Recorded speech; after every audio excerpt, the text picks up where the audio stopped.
اعوذ باللہ من الشیطان الرجیم بسم اللہ الرحمن الرحیم۔ جو اس پیغمبر کی پیروی کریں گے جو نبی امی ہے، جسے وہ اپنے ہاں تورات و انجیل میں لکھا ہوا پاتے ہیں، جو انہیں نیک کاموں کا حکم دیتا ہے اور برے کاموں سے روکتا ہے، جو ان کے لیے پاک و پسندیدہ چیزوں کو حلال اور گندی و ناپاک چیزوں کو حرام قرار دیتا ہے، اور ان پر سے ان کے بوجھ اتارتا ہے اور وہ زنجیریں کھولتا ہے جن میں وہ جکڑے ہوئے تھے۔ بس جو لوگ اس نبی امی پر ایمان لائے اور اس کی تعظیم کی اور اس کی مدد و نصرت کی اور اس نور کی پیروی کی جو اس کے ساتھ نازل کیا گیا ہے، یہی لوگ فوز و فلاح پانے والے ہیں۔ اے پیغمبر، لوگوں سے کہو، اے انسانوں، میں تم سب کی طرف اس اللہ کا بھیجا ہوا رسول ہوں جس کے لیے سارے آسمانوں اور زمین کی بادشاہی ہے، اس کے سوا کوئی الہ نہیں ہے، وہی زندہ کرتا ہے، وہی مارتا ہے۔ بس اللہ پر ایمان لاؤ اور اس کے نبی امی رسول پر جو خود بھی اللہ اور اس کے کلمات یعنی کتابوں پر ایمان رکھتا ہے، اور اس کی پیروی کرو تاکہ تم ہدایت پاؤ۔ اور موسیٰ کی قوم میں سے ایک گروہ ایسا بھی ہے جو لوگوں کو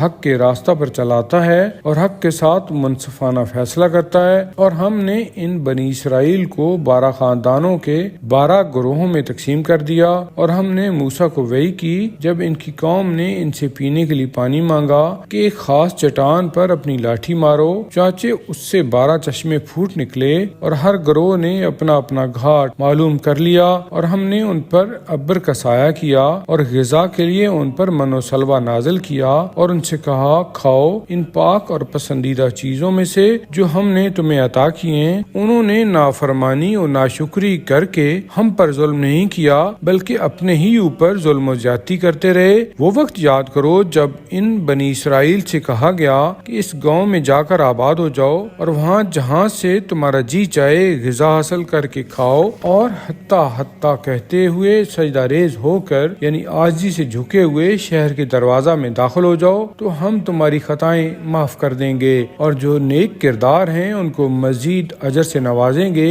مگر ان میں سے جو ظالم تھے انہوں نے وہ کلمہ بدل دیا ایسے کلمہ سے جو مختلف تھا اس کلمہ سے جو ان سے کہا گیا تھا، اور ہتا کی جگہ ہنتا کہنا شروع کر دیا۔ ان کی اس روش کا نتیجہ یہ نکلا کہ ہم نے آسمان سے ان پر عذاب بھیجا اس ظلم کی وجہ سے جو وہ کیا کرتے تھے۔ اور اے پیغمبر، ان سے اس بستی کا حال پوچھو جو سمندر کے کنارے واقع تھی، جبکہ وہ بنی اسرائیل ہفتہ کے دن خدا کی مقرر کردہ حد سے باہر ہو جاتے تھے، جبکہ ہفتہ کے دن مچھلیاں ابھر کر سطح آب پر تیرتی ہوئی آ جاتی تھیں، اور جس دن ہفتہ نہ ہوتا یعنی باقی دنوں میں تو نہیں آتی تھیں۔ ان کی نافرمانی کی وجہ سے جو وہ کیا کرتے تھے، اس طرح ہم ان کی آزمائش کرتے تھے۔ اور اس وقت کو یاد کرو جب ان میں سے ایک گروہ نے کہا ان لوگوں سے جو ہفتہ کے دن شکار کرنے والوں کو واعظ و نصیحت کرتے تھے کہ تم ایسے لوگوں کو بے فائدہ کیوں نصیحت کرتے ہو جن کو خدا ہلاک کرنے والا ہے یا سخت عذاب میں مبتلا کرنے والا ہے۔ انہوں نے جواب میں کہا